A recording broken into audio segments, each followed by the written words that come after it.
Welcome to LOA Today. Walt Thiessen and Alex King here. Today is Tuesday, February the 19th, 2019. It's 4 p.m. in New York, 1 p.m. in 1 p.m. in Los Angeles. Yes, that's right. Get it together, Walt. it's 9 p.m. in London and 8 a.m. in Sydney, Australia. And wherever you are, thank you for tuning in to another episode of LOA Today, your daily dose of happy. And I am happy to be doing anything with LOA Today because I've been sick for the last 3 days. And Alex and I were talking before the show. That's one of those flus you definitely do not want to have because it just knocks you right on your butt. In fact, our thoughts and feelings and prayers and so forth have to go out to Bill G., who can't join us today because he has to take his wife to the hospital with possible pneumonia. And that shows just how, this kind of thing can get pretty dangerous. So we're going to put positive thoughts out for them. We hope you'll do the same. And, Nina, if you hear this podcast, we hope that you'll get better soon.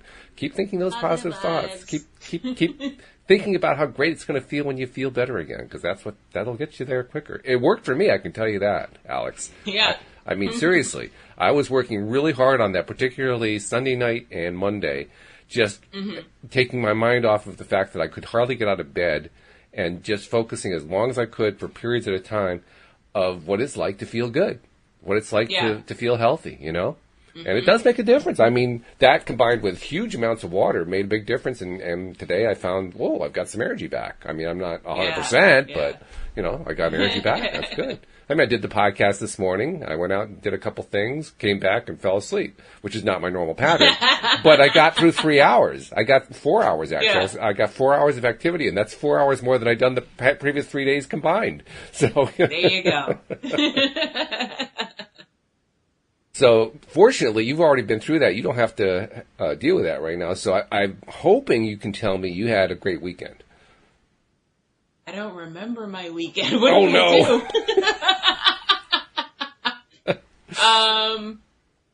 Well, Mike was here until Saturday, and then Sunday I laid around, and that was my weekend. Wow. So Monday I did laundry, and that's. Real adventurous there, girl, I tell you. Oh, yeah. You live for the fun. So. Yeah. So this is also a Q&A today, and if anyone wants to post questions, we'll be happy to address them. Meanwhile, we'll, of course, come up with our own questions to talk about, because that's what we do. I want to share one other thing with you, Alex, today, because, excuse me, I don't remember if you've met Steve Rowell in a show. I don't think you have. But, no, I haven't. But Steve came on at the same time that Kelly Pretty did, and Kelly, of course, does the Wednesday morning show with us. And he gave me a really cool piece of news this morning, which was a great way to come back to doing the podcast. You may or may not know, Steve is a survivor of sexual abuse from when he was a kid. In the Catholic Church, right. In the Church of England. Church of England. Oh. Yeah. And he's actually told me a bit of the story. The first time he told me, I was in tears. It was just unbelievable. Right. Well, he's also been on a long road of his own recovery and has made obviously tremendous strides to the point where now he is a life coach and helping other people who are survivors. And he has been in conversation. Well, first he had the strength of character and confidence and so forth to go to the Church of England and demand compensation, which he got, right, and help pay for his house. But more than that, he has been in conversations with the office of the Archbishop of Canterbury, which of course is the head, like the equivalent of the Pope in the Church of England, and. He was able to announce this morning that he is being named as a trustee of the Survivors Trust in the UK, which is the largest umbrella organization of survivors of sexual abuse in the UK. And I'm thinking, can you imagine? Great. That is just fabulous. I mean, that is amazing news, isn't it? It makes you feel good, right? Yeah. And it couldn't happen to a better guy. And he I love the approach he's taking with him. Because they tried, apparently, to funnel him into doing all of his outreach through the church of England, through the church's newspaper, magazine, and official mouthpieces and so forth. He said, "Well, sorry, that's not going to happen. We're going through the press. This is all going to be out in the open," and that kind of shook some some collars, shall we say. Mm-hmm. But some collars, yes. But nevertheless, they appreciate his viewpoint, and he said, I'm willing to help you guys restore the church's good name, but you're going to have to go through it the hard way. You're not going to get to do it through the easy way. And they've apparently agreed to that, which is that speaks well for the people who are in charge of that end. So, I mean, there's a very good chance our friend Steve Rowell is going to become somebody who's quite the name in the UK and a famous person, which would be really, really cool. Cool. And what better way to do it than for something that is so sorely needed, and that is helping the victims of abuse to overcome the negatives of that abuse. I mean, nothing more important than that. So our congratulations to Steve, and I mean, I love I do the show with him twice a week now. He's trying to catch up with you, Alex, because you're doing it, 3-4 times a week now? I don't know if he can do that, but he's trying. He's trying very hard. Oh, your screen froze. Oh, no. Well, let's see if we can do something about that. This has been doing this lately. Let's figure it out. All right, I'm gonna turn my camera off and on. Let's see if that makes a difference. Okay. So while we're waiting for that to reset, so I'm going to go to you first because, quite honestly, I'm kind of out of energy. So I'm going to let you be the person to tell me what the next question is, or the first question is we're going to discuss. Okay? Okay, I have a good question. All right. Because someone had asked me this the other day, and I didn't know how to answer it the proper way. So I'm gonna see what you say. Okay. So, what is the difference between karma and law of attraction? Oh, well, there are quite a few differences.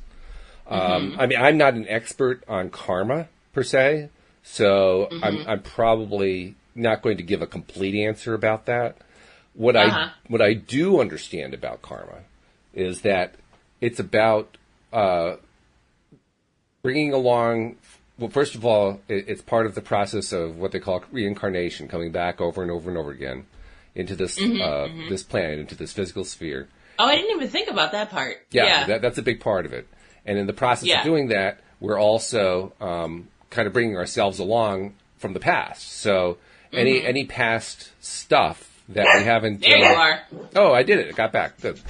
Any past stuff that we haven't completed our journey on, so to speak. We're kind of carrying it around like baggage. And that baggage needs to be addressed. And once we address it, then we can finally leave it behind. But that karma is about the baggage we carry along and how we can let go of it and, or not let go of it and suffer the consequences one way or another.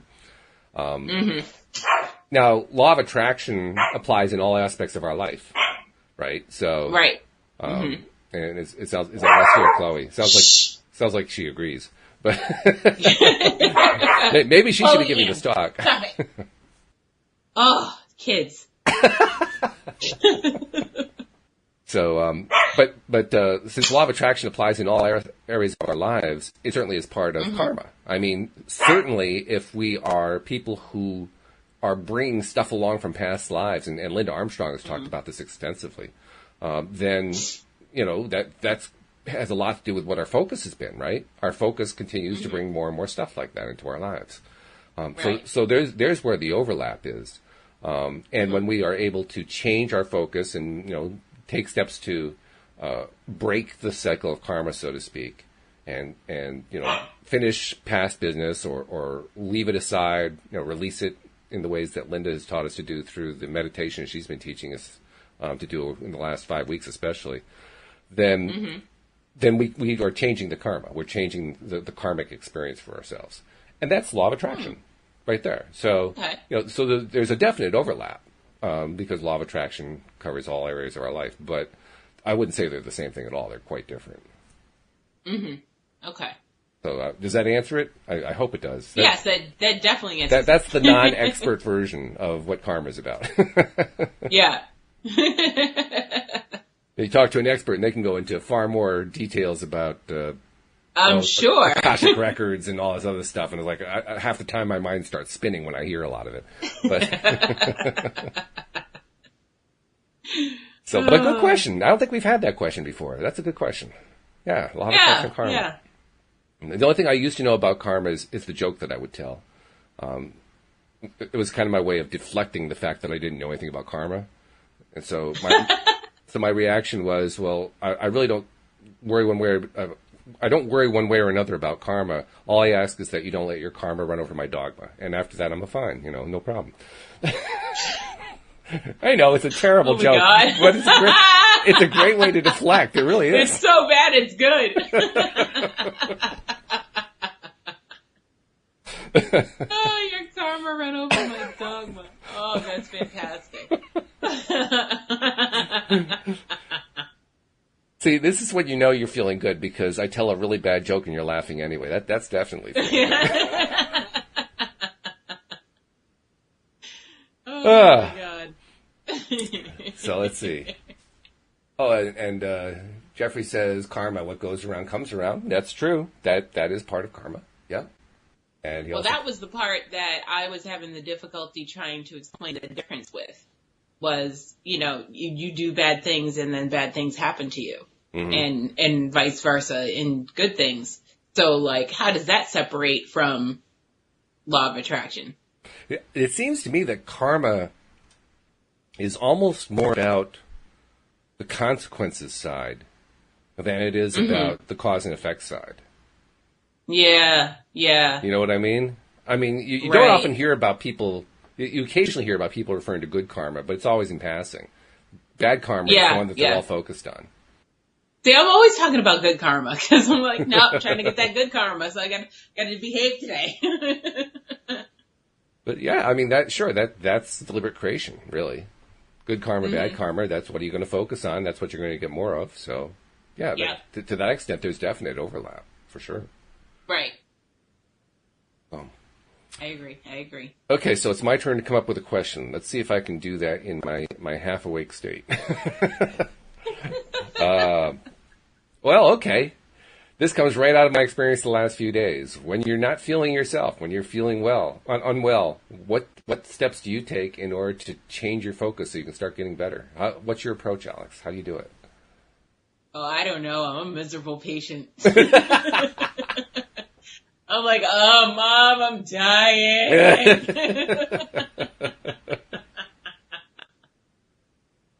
But, I rely heavily on the medical community and everything they have to say. My nurses and what they're like, well, sometimes, because my nurse told me to go to urgent care and get the Thermaflu, whatever it's called, because it shortens the symptoms or whatever. And I was like, but I don't want to leave the house. I'm so sick. And then you go and you invite yourself to more sick people, which is how the germs got in the house in the first place. Oh, yes. Because my mom had to go to the doctor's office. Yeah. So she brought the germs home there. But I don't know. Like, mentally, I can't even focus. So... like, especially if I have a fever, it's a wrap. It's a wrap for me. Yeah. Like, I can't. I'm just like, I can't sleep. I can't not sleep. I don't know. I'm a mess. Don't come to me. Well, it sounds to me like what you're saying is that's something you're still learning to work on. Yes, definitely. Which is... because I don't get sick very often. So I will say I don't get a cold very often, but I do have other medical issues. And when those arise, I definitely try to concentrate on the good things and what I'm grateful for. I always say every time I have to go to the hospital and they tell me what's wrong, I'm like, well, at least it isn't cancer. So I like to focus on that. I don't know. I think those people need to work in their bedside manner, but... No, that's what I say. Oh, that's what you say? Oh, I thought that's what they're saying to you. Yeah, every time I have to go to the hospital and they tell me what's wrong, I always say, at least it isn't cancer,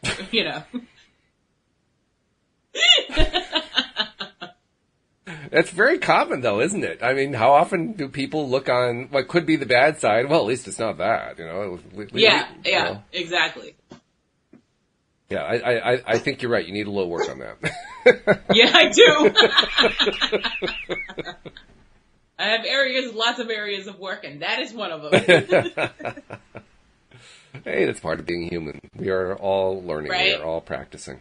Exactly. The main thing is we want to get better, or at least those of us who follow this particular route of studying how the law of attraction works. We want to get better. We want to get more in control of our lives.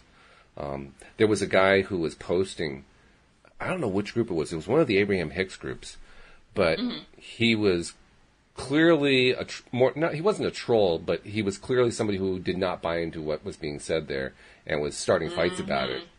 And had some, I can understand why, because he was physically abused as a kid. And he's very, very angry about it. Very angry about it.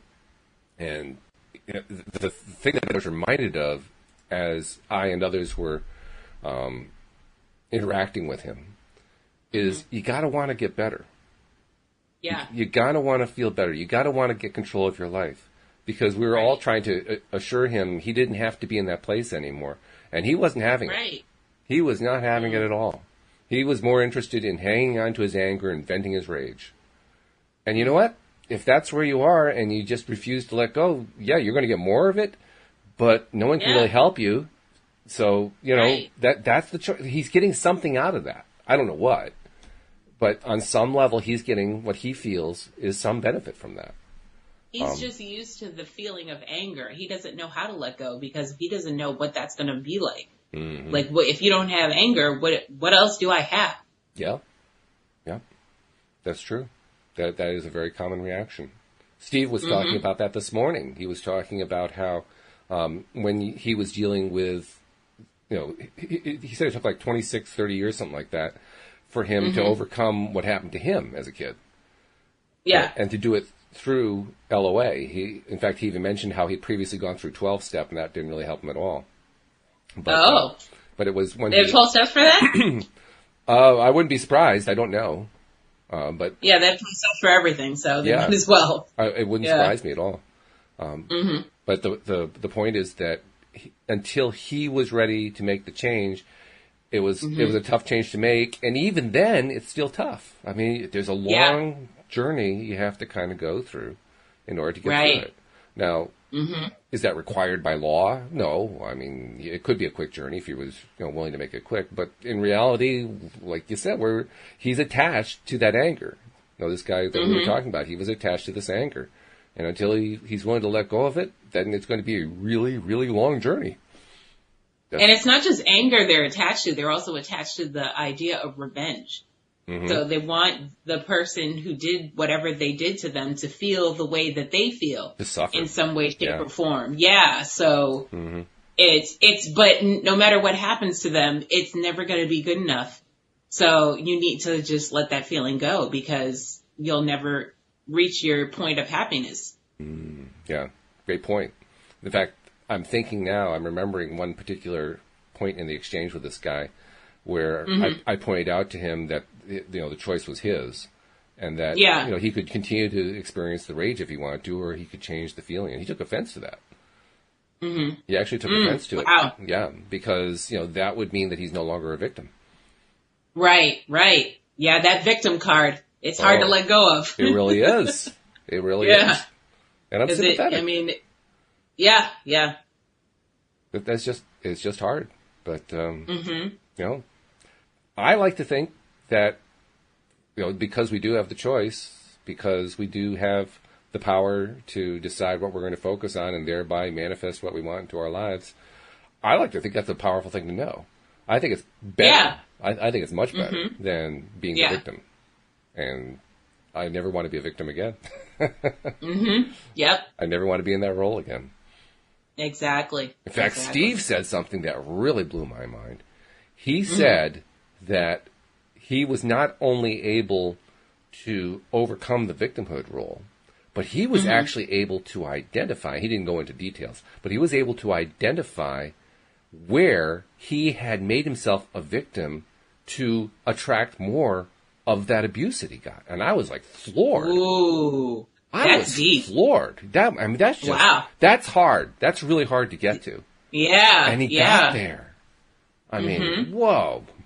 More kudos to him. That's just so impressive that he was able to do that. So yeah, I did the same thing, so I totally understand where he's coming from. Now, you did that in regard to the way you were treated by your father. Is that what you're thinking of? Yep. Yeah. Yep. I realized I was being a victim and just because I was just complaining about him as opposed to doing something about it. So I was like, after he had left me somewhere I decided he left me somewhere for the last time. Like this is the last time he's not going to show up. So my brother came and picked me up, and my brother's always been my savior. And I was like, that's the last time he does that to me, and canceled him. Wow. That's really That's great. No longer, I was like, you're not conducive to my mental health, so I just can't have you in my life. Right. And it's just easier that way. Well, it's also saner. Yeah, that too. Perfectly clear. It's just plain sanity. Yeah. So, yeah. Jeffrey actually has a couple of questions. He says, oh, good. He asks, do we have a karma escrow, or does all that matter in this now?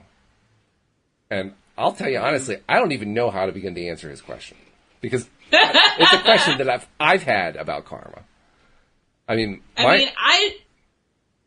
From what you said, yes, but from my point of view, I would say no, because I feel like we all start off with a clean slate when we get here. That's what I think too. Yeah. And that's what made karma so difficult as a concept for me. Yeah. You know? But then again, I've got people like Linda Armstrong telling me, yeah, we do carry along stuff. In fact, one of her, I can't remember the exact wording that she uses, but when she's helping to clear somebody's energy, she will help clear energy not just in this life, but any past oaths, promises, or something else from past lives that no longer serve us. And I'm thinking, whoa, jeez. It's amazing any of us actually get better if we don't even know that the past life stuff is going on. But that kind of points to this idea of a karmic carryover. So, I don't know. I wish, Jeffrey, if you have any thoughts about that yourself, I'd like to hear your thoughts, because I think we're both kind of stymied on that one. Well, I can tell you from my point of view, I did some past life regression once. Oh, you did? And found out that in one of my past lives, I was a prostitute. Oh, my God. Believe it or not, yeah. Wait a minute. I thought the rule is when you do past lives, I thought everybody was supposed to be princes or princesses or something like that. Yeah, no.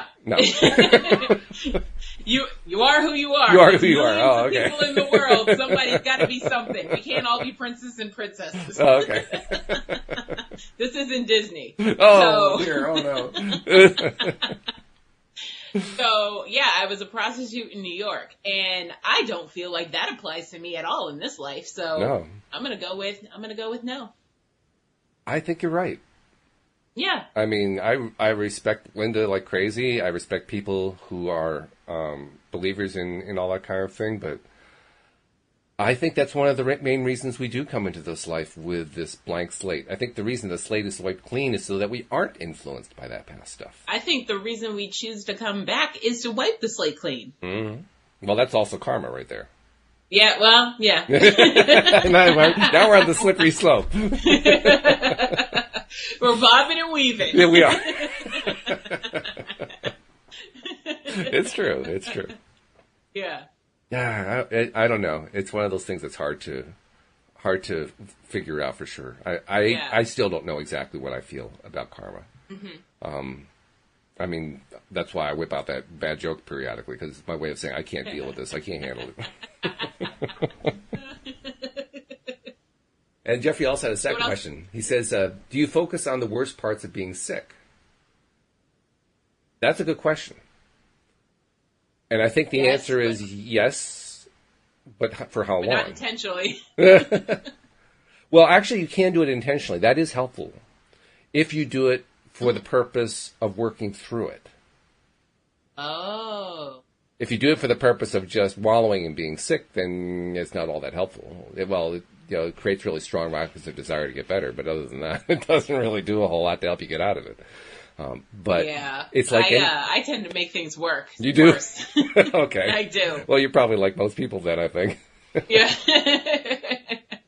But there are times I find when it's useful to do that. I experienced that with the ligament issues I had last year, where it was literally stopping me from walking at times. Yeah. It was particularly bad.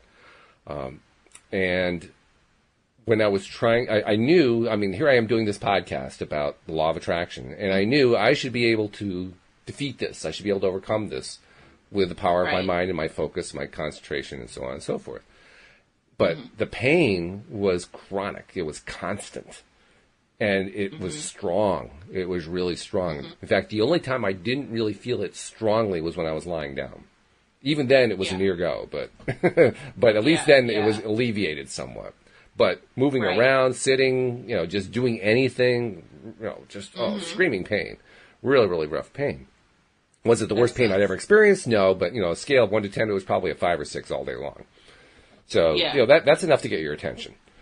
And in the course of dealing with that, I was learning how to refocus my mind on what I wanted instead, which was to feel pain-free, to feel good, which was that was a long way away from where I was. One of the methods that I used was literally to look in my mind at the sore knees and try to see what was there for me.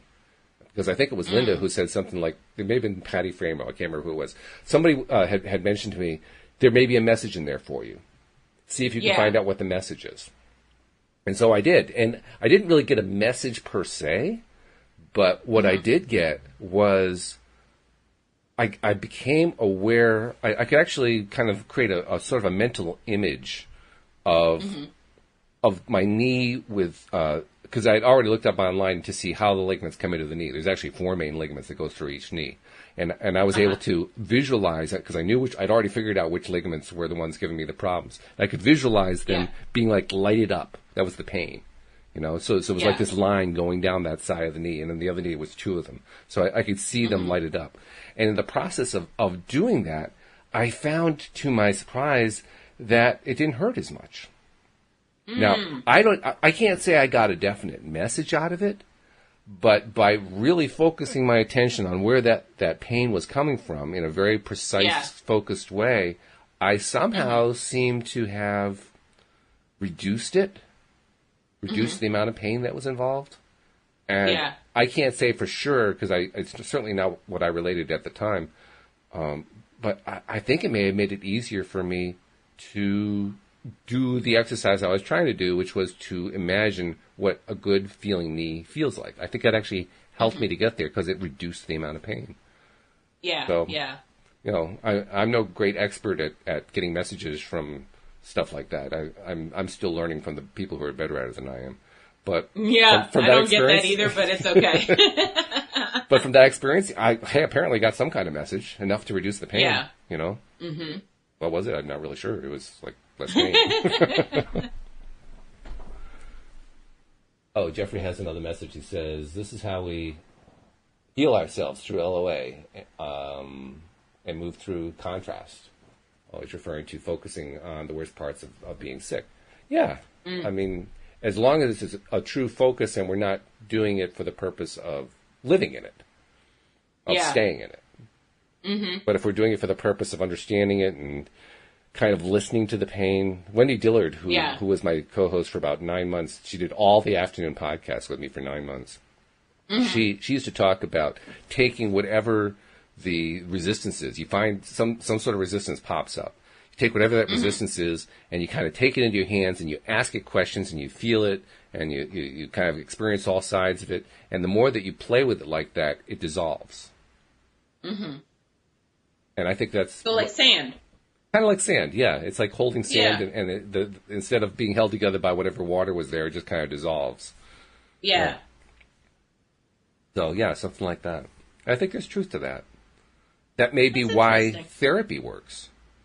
I mean, we go into therapy, digging up old issues from childhood and so forth, right?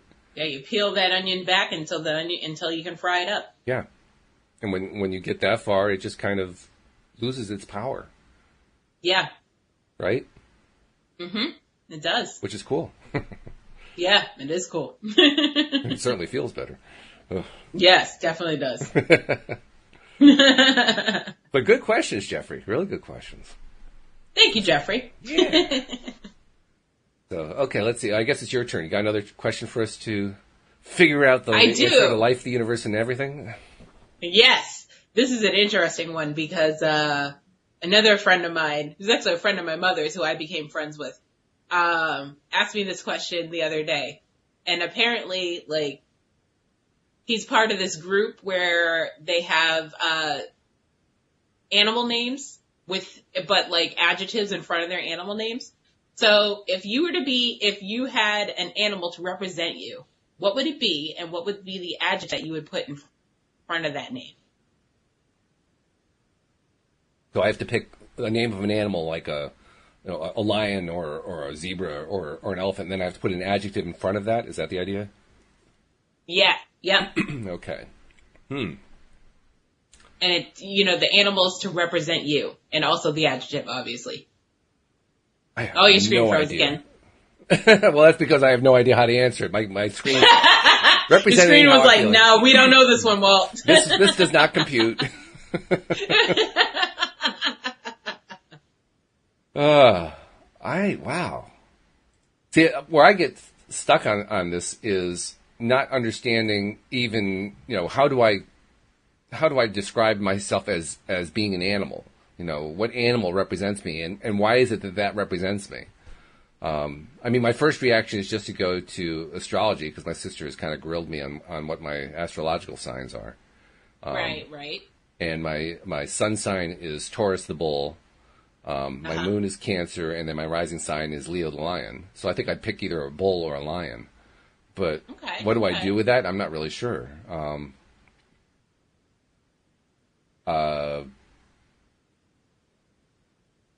The confused lion? I don't know.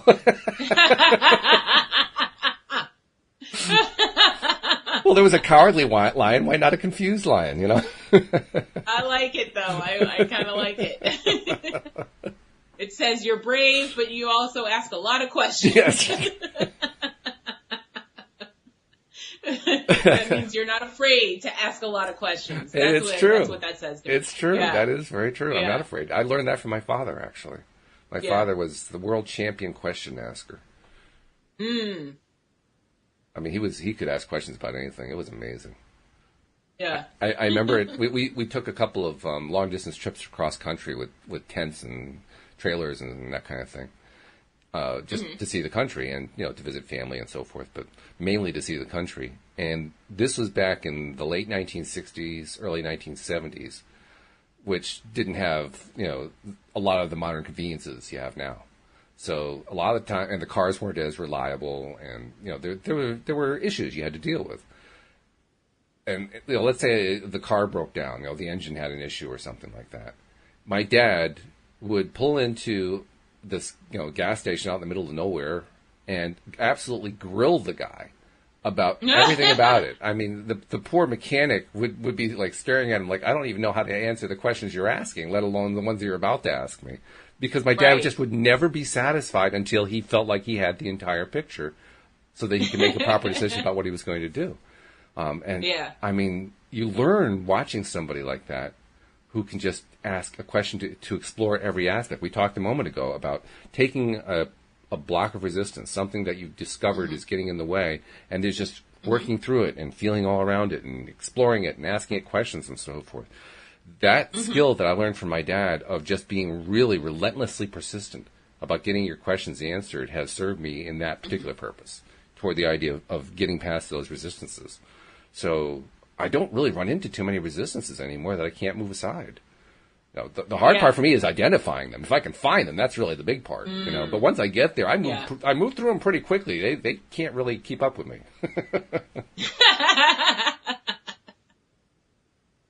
So. Oh, that's now, a great story. Is that the confused lion? I'm not sure. I think so. Okay. What's yours? Mine is magical unicorn. Ooh. Oh, that's nice. Thank you. Yeah. Now, what's the meaning behind that? Well, see, my friend and I were having this argument. He's like, well, unicorns are already magical, so you need to pick another adjective. I said, no. Unicorns are mystical. That's different. So I can be a magical unicorn. I feel like I am magical because, I don't know, I just bring so much joy into everyone's life. Like every life I touch, I bring so much joy, and there's something magical about being able to do that. That's true. without any without trying too hard. You know what I mean? It's just part of who I am. And unicorns, I just love unicorns. Okay. They're my favorite animal. I like the fact that you picked it. I'm sorry. I was going to say I like the fact that you picked an animal that can't actually be found in the animal kingdom, but it's a very popular one. I like that you picked that one. You can't find it in the animal kingdom. Oh! I'm sorry. I'm magical. I can find it. You can find it. Okay. Well, perhaps you can help me find a way to get this cam to work, because right now it's giving me a hard time. Oh, you're coming back. Hold on. Stand by. There we are. I don't know. Because I'm magical. See, that's what it is. I should have asked you to fix it. Then it would all be done by now. So. Well, I just said you're coming back, so. There it is. Okay. It just happened. Okay. Oh, let's see. Jeffrey has more here. There are meditations you can do to meet your spirit animals. Yeah, that's how this whole conversation had started, because he was doing this deep meditation and met his spirit animal and tried to identify it and figure out how it represented him.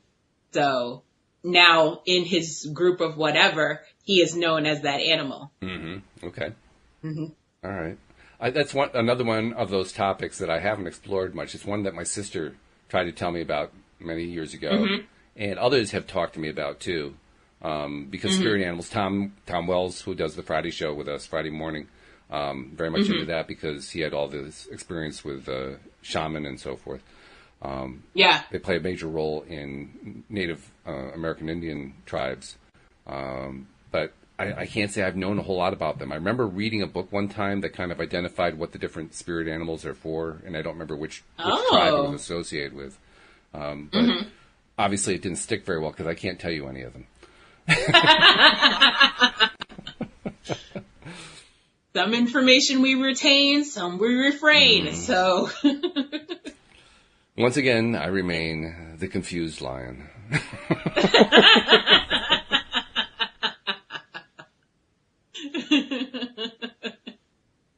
But interesting. Okay. Spirit animals. I mean, this is, we're breaking new ground here on the show. This is the first time we've talked about spirit animals before, and probably not going to be the last one because the way the law of attraction works, you know how it works. Yeah. So somebody's going to come along. One of the other co-hosts is going to start mentioning something about spirit animals. My money's on Linda, but we will see what happens. Yeah. My money's on Tom. Tom could. Yeah. Yep. Let's just say it's going to be a close race. Yep. Agreed. All right. Now, we tend to ask questions about how to deal with stuff, right? Right. But Tom and I once did a show, and this is what made me think of it when you mentioned Tom just now. He and I once did a show that was based entirely on one of the Abraham Hicks processes. At the back of their book, Asking It Is Given, they've got 22 processes you can do, and each one is assigned for, depending where you are on the scale. Are you in a real low end? Are you at the high end, somewhere in the middle? What's your emotional set point? And then you find the appropriate processes to go with them. This is one of the processes that's on that scale. And it's the process that's known as, wouldn't it be nice if? The idea being that you start all of your sentences with the phrase, wouldn't it be nice if, and then you fill it in with a blank, and then you just kind of keep going on and on, coming up with one after another, and it's a way to kind of lift you up into a higher flying place because you're focusing, presumably, on wouldn't it be nice if applying to what you want and not on what you don't want. That's the general idea behind it. So I'm not going to suggest that we do the rest of the show on wouldn't it be nice if like we did that time, although that was a lot of fun. But if I were to ask you to fill it in with what what's your number one thing to fill in the blank with, what would you say? Wouldn't it be nice if what? Wouldn't it be nice if Mike and I got married? Oh, yeah, that'd be fabulous. Yeah, that would be like that. I mean, not only would that be wonderful for you, it would be like one more win for the show because that's right. It's become part of the show. It has. Yeah. Carlos would have to officiate because he's the reason the whole thing started. That's true. So. Yeah. He turned you onto that app, didn't he? That's right. Yeah, he did. Yeah. That's cool. Does he know about that? Have you let him know? No, because he left the day I was going to tell him. Oh, I thought you'd been in contact with him since then. Well, that's true. I could message him. Yeah. I meant to, and I just haven't gotten around to it. Oh, you got to tell him. Yeah. He'll love it. Yeah. He'll love it. Yeah. That's good. So, not to press the issue too much, but do you have any kind of a time frame in mind? Have you and Mike talked about it all? I mean, we've only been dating 2 months, so not really. That's how long it took time, Louise to ask me to find out what my interest was. 2 months after we met, that's when she brought it up. Like I said, at the same time, I was online. I was talking to my friend in Japan one morning, and he was watching me talk to her, and we were sending pictures back and forth to each other of rings, bridesmaid dresses, wedding dresses. And he looks at me and he goes, "Who's getting married? Is she getting married?" And I was like, "No." He's like, "Are you getting married?" I was like, "I don't know." Hopefully. Hint. Hopefully. I was like, this is just a girl thing that we do. We've been planning these things since we were like 5 years old. So I don't want you to feel pressure, but just know I had these things ready to go. It's funny, though, because as I recall that time, now we met in May of 1998. By July of 98, she was starting to talk about wanting to get married. She was trying to do it. She's a former therapist, so she was trying to do it very low key. Right. But right. I remember. You're supposed to. Yep. But I remember what my emotional reaction was. My emotional reaction was, it was too fast. It was too much, I don't even... As every guy does. Yeah. And it wasn't that I was against it. It was just, it was too quick. I mean, I had anticipated, taking a good 6 months just to get to know her before I even asked myself the question. And, right. And the women... Well, we know that, but we're just saying... This is where I want the relationship to go. If you're not on the same train as I am, get off the tracks now. That was pretty much it. Yeah. You're holding the door. You're standing in the doorway for somebody else. And I'm trying to remember what my answer was exactly, but I remember the kind of general idea of it. The general idea was, well, I'm not against the idea. I just need a little time to get used to the relationship first. Yeah. I just need a little time here. I asked him the other day, I said, "Do you feel like we moved too fast?" Because we started dating like, I don't know, like a week after we were talking, and then like a week later we were like official. Yeah. And then a week later he bought me a TV. So and then the week after that he has a drawer. So yeah, right. So he's like, "No, I don't feel like we move too fast." So he's like, "I feel like we move at the pace of us." And I was like, good answer. That is a good answer. I like it. Yeah. Very good answer. Yeah. Yeah, it's one of those things. I guess there is something gender related that the woman wants. Maybe it has to do with, do you want to have a family? No. No. No kids. No. So it's not that. I have dogs. Good enough. No, it's not my biological clock at all. But it's not really a nesting instinct in that sense. No. Okay. Nah. Well. He has brought it up. He said, if we were to have kids, we would have adorable kids. I said, that's true. Well, that's always true. Yeah, I know. Very true. Yeah. Yeah. that was an interesting time. 1998 was a great year. It was a wonderful year because it's when I met Louise. It was a good year for me, too. Was it? Yeah, I was in 8th grade. It was great. Okay. Well, it was a good year for me because I had let go of 20 years of frustration with relationships. I'd thrown in the towel, and a month later I met Louise. And then, now we're going through getting to know each other and so forth. And it was different because for the first time in my life, a woman I was interested in was actually paying attention to me. Right. I was blown away by that. That alone took more time to get used to than anything else. Like, I was getting good feedback all the time. Yeah, I know exactly what you mean. The phrase that always hung in the back of my mind was waiting for the other shoe to drop. That's what I said. That's exactly what it felt like. Exactly what I said. Because my mother's like, so what's wrong with him? And I was like, I'm waiting for the other shoe, Ma. I'm waiting for the other shoe. and when I finally realized that the other shoe wasn't going to drop, it was an eye-opening experience. Like, yeah, really? it is. Yeah. Not going to happen? Mm-hmm. And that's when I started to feel confident about the relationship. Yeah. See, we're two peas in the same pod, Walt. I guess we are, really. Yeah, very much the same thing.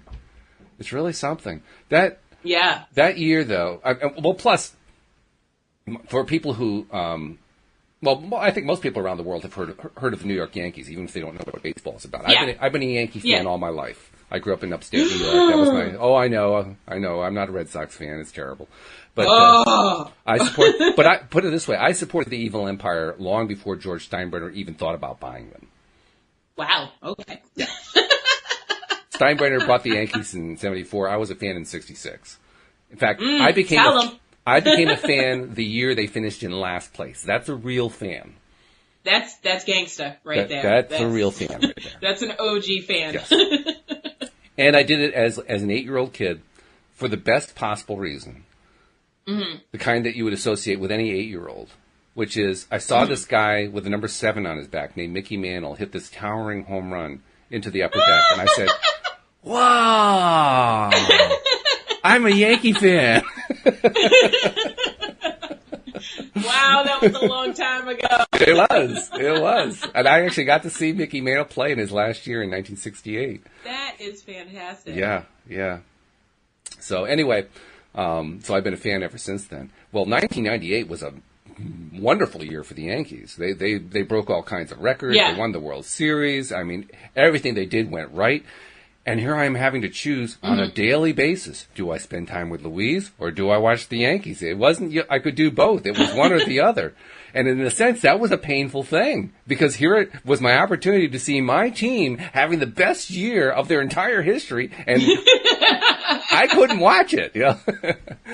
It was almost like, what was the movie? The first movie that Matt Damon and Ben Affleck did, the one that they wrote together. Good Will Hunting. Yeah. Good Will Hunting, Robin Williams plays his therapist. Yep. And tells the story about how he was in Fenway Park on the day that Carlton Fisk hit the home run down the right field, or down the left field line, down the third base line. Mm-hmm. And how he had the tickets for that game. And then he tells Matt Damon's character, but I didn't see it. He says, what do you mean you didn't see it? Well, I went out with this girl. How could you not be there for the best thing ever happened? Yeah. He said, well, I had to go see a girl. That's the best thing that ever happened to him. That's right, yeah. Mm-hmm. So, and he makes a wonderful point there. That's what happened with me. I mean, I was watching, I promise you, when it came time for the playoffs in the World Series, I asked Louise to watch with me because I really, really wanted to see that. And, she was willing. She actually turned it into a fun thing because the Yankees have their pinstripes when they play at home, right? She calls that their pajamas. So they play in their pajamas. And when they slide into second base, oh, he's got his pajamas dirty. His mama's not going to like that. That scene's not coming out. So we found a way to have fun with it. That's cute. Yeah. But that was kind of emblematic of what happened that year because I did have to choose on a day-to-day basis. And what I think surprised me more than anything else was how easy the choice was. Mm-hmm. It really wasn't, and because I am a diehard Yankee fan, but that year it was an easy choice. I had finally met my mate, and there was no way I was going to let anything get in the way with that. Well, see, I made it easy for Mike because I just turned on the Patriots. I was just like. He would wake up from a nap and the game was already on. I had paused it on the DVR so he didn't miss anything. You could fast forward through commercials. I was like, cool, it's cool. And it was a good year for it because the Pats won the Super Bowl. So you picked a good time to do that. Every year, so. Well, nevertheless, they did it with a quarterback who had never done it at that advanced age before. So, there was some firsts in it this year. Yeah. It was an interesting game, but quite a boring game. Yeah, it was. I didn't watch it, but I saw from the final. When I saw the score was 13-3, I said, "Oh, yeah, that can't have been very good." And then nothing happened for the first half, so I was like, I'm so bored. One thing I do want to mention, we had earlier been talking about victims of abuse, and I just feel like I need, for some reason, to talk about. It's hard to call it abuse, but traumas that are suffered by professional football players. Yes. Yes. One of my favorite. I was actually a follower of the Miami Dolphins back when they won their 2 Super Bowls many years ago, and one of their best players was a defensive man named Nick Buoniconti, who apparently today is suffering from horrible consequences related to concussion injury. He has Parkinson's. He has Parkinson's disease. He has all kinds of negative effects from it, and I mention it in part because Nick himself, I mean, back in that day, you didn't get to know players as well as you do now, because with all the social media and such, you find out all kinds of stuff. But even from what you knew about him at the time, he was just a good guy. Nick Buoniconti, I mean, I don't care which team you rooted for, even if you rooted against the Dolphins, he was just a good guy. He was a good player, but he was a good guy. And there, I mean, we all know there are plenty of players who are, kind of nasty and so forth. He wasn't one of those guys. Yeah. He was just a good guy. Yeah. So when a good guy goes down like that, and he has really gone down, I mean, it affects you. It touches you. And I keep thinking about him in particular. I mean, there's plenty of coverage about what's going on with the concussion issue. There are lawsuits and all kinds of things like that, but his particular story just kind of resonates with me. So I'm not even sure how to tie it into what we're talking about here. I just want to kind of put out there, I'm aware of it. And I want other people to be aware of it too. And the only other thing I want to mention about it is, I remember here in the U.S., the main sports network is called ESPN. Right. They're based actually here in Connecticut, right about an hour away from where Louise and I live, actually. But ESPN, they're in Bristol, Connecticut, very, very close. But ESPN is, of course, the network where you find most conversations about anything related to sports. And there was one day where their main commentators were discussing the idea of girls playing football. And all of the panelists were against the idea of letting girls play football. Why? Because if they had daughters, they really thought it was inappropriate to put their daughters at risk for serious injury. And okay, but not for your sons. That was my reaction. Yeah. That was my reaction. Like, you care so much about your daughters, but not your sons? Yeah. And so I think I'm saying this today because I want to put out there, if we're going to be concerned about the impact of concussion on not just professional football players, but also kids growing up, we should be doing it for all kids. And not just for girls. We should be doing it for all kids, because all kids are precious. And I don't know how it's all going to iron out. I've often wondered if the same kind of issue happens with rugby, because football kind of derived from rugby. And rugby is a very violent surface. It's very, very violent kind of sport. But it's something that, even soccer, what's often called football around the world, has this risk because they can head the ball. And it looks like the medical evidence is beginning to show that soccer players can develop the same kind of injury, not with the same degree of prevalence that American football players have, for obvious reasons. American football is very violent. But nevertheless, the problem exists. And I think we should be mindful of it. We should be paying attention to the fact that there are so many people who are growing up playing sports that could actually harm them. Yeah. And not that I want to give up sports. I'm not arguing for that at all. I love sports. I mean, like I said, I'm a baseball fan. But and people have been killed playing baseball. But nevertheless, there are steps that have been taken to kind of reduce the risk, and I think that needs to happen across the board. So I just want to put out a message of mindfulness. Like, we should pay attention to this stuff. This is important. Yeah. Yeah. I agree. That's my final thought. What's your final thought for the day? My final thought for the day. My final thought for the day is think good things and good things will happen. Oh, now that's a very happy, positive way to end it. I like that. That's what I'm trying to do. See, here I did bring us down. You brought us right back up again. That's my job. That's fantastic. I love that. And you're absolutely right. Yeah. It's what we're trying to do all the time. Yeah. Right? Mm-hmm. And I was also realizing today, and the past few days dealing with the flu that I was dealing with, that it doesn't matter so much when we don't succeed. It doesn't matter so much when we fail to get that mindset we're looking for, when we fail to redirect our attention where we want to redirect it, and find the positive side. We can't always find the positive side. What matters is that we're trying. Yeah.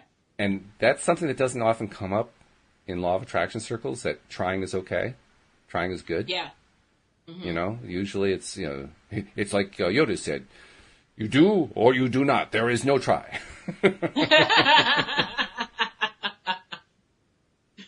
But trying is important.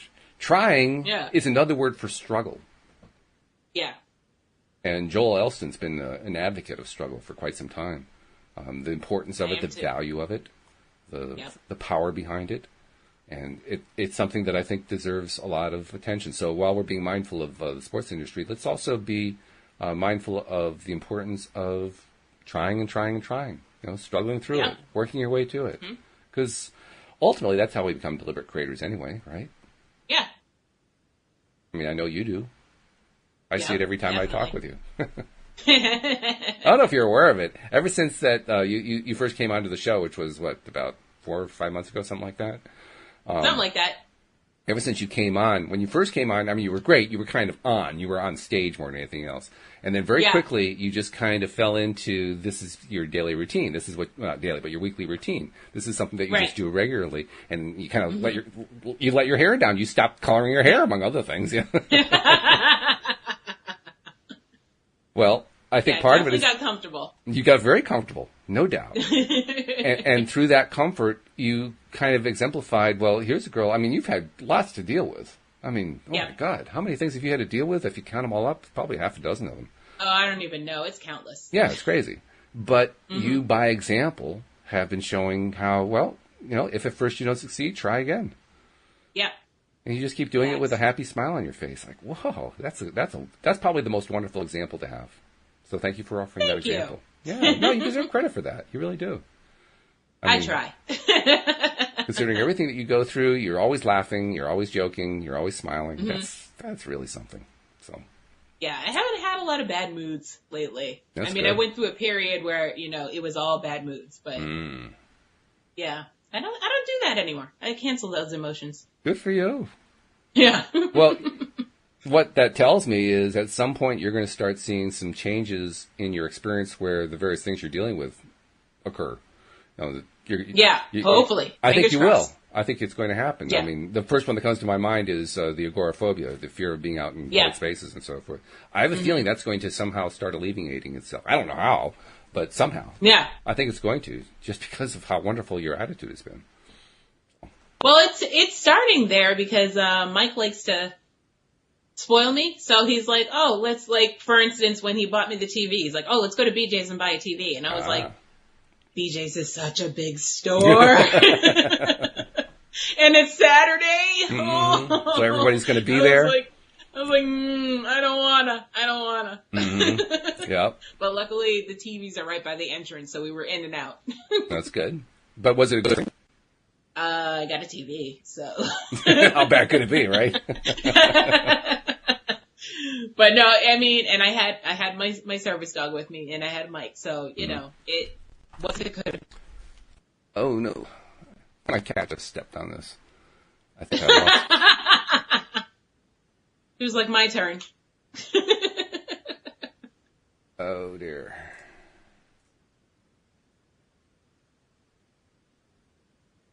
There we go. I think you were actually hearable. I was the one who couldn't hear you because my cat stepped on the keyboard and managed to mute the sound. But I got it back. Oh. Yeah, but then we lost video again. Oh, well, that's all right. Well, we're out of time anyway. We're out of time, so you know, I'll worry about. I'll send the message to Blue Jeans like, hey, you got to fix the video. Right. But thank you for such a great discussion and for some good questions, and also to Jeffrey in particular for sharing his questions. And Alex, I will be talking with you tomorrow morning, won't I, with Kelly Pretty? Tomorrow morning. All right. So we will see you then. We will also see our regular listeners as well next time here on LOA Today. Goodbye, everybody.